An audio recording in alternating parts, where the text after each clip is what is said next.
আসসালামু আলাইকুম। গত কয়েকদিন যাবৎ সোশ্যাল মিডিয়ায় যে ঝড় উঠেছে, থরসব বিল্লাল, মানবতা ফেরিওয়ালা জুয়েল ভাই, ওমর অন ফায়ার, তারা তাদের ওমর অন ফায়ার, জুয়েল ভাই তারা বিরোধিতা করছে আর কি, যে থরসব বিল্লালের একটা বইয়ের দাম 1000 টাকা হয় কীভাবে, আর সেই বইয়ের বিশেষত্ব কী। 64 পাতার একটা বইয়ের দাম হলো 1000 টাকা। কি আছে সেই বইয়ে?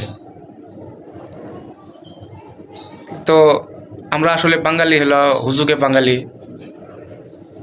দোষ থরসব বিল্লালের না, দোষ হলো আমাদের মতো যারা ভক্ত তাদের।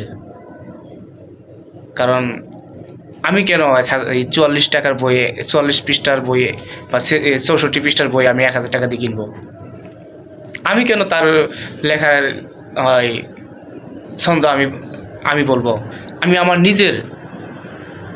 নিজের লেখা কন্টেন্ট আমি নিজে তৈরি করব। আমি নিজে কন্টেন্ট তৈরি করব। আমি কেন অন্যের কন্টেন্ট তৈরি করব?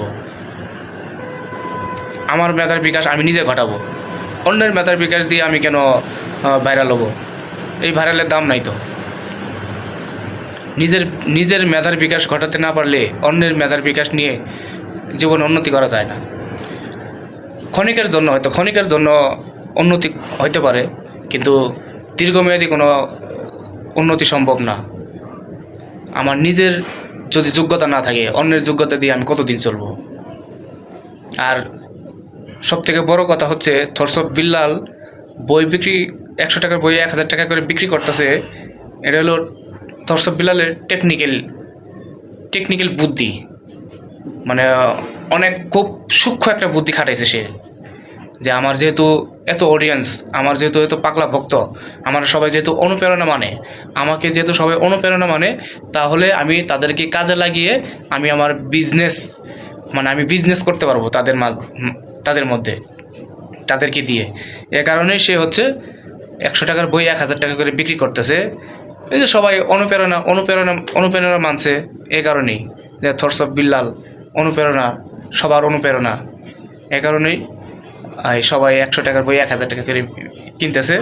এবং কি থরসব বিল্লাল বলছে যে এই বই থেকে একটি লেখা বা কন্টেন্ট নিয়ে ভিডিও বানালে ভিডিও ভাইরাল। তার মানে সে সরাসরি বলতেছে না যে তুমি আমার কাছে আসো, আমি তোমার পেজটা প্রমোট করে দিই। তা না, সে করতেছে কি, তুমি এই বই কিনো, এই বই থেকে